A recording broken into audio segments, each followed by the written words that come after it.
Hello friends, in this video I will show you how to disable double click in Windows 11. So click on start. Here type File Explorer. Open File Explorer. Now click on these three dots. Then click on Options. Now guys, you will see this dialog box. Here is option double click to open an item and single click to open an item.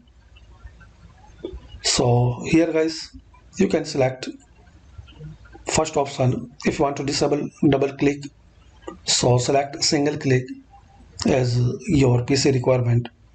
So select here, and once you select single click, here is two options: underline icon titles consistent with my browser, and second, underline icon titles only when I pointing at them.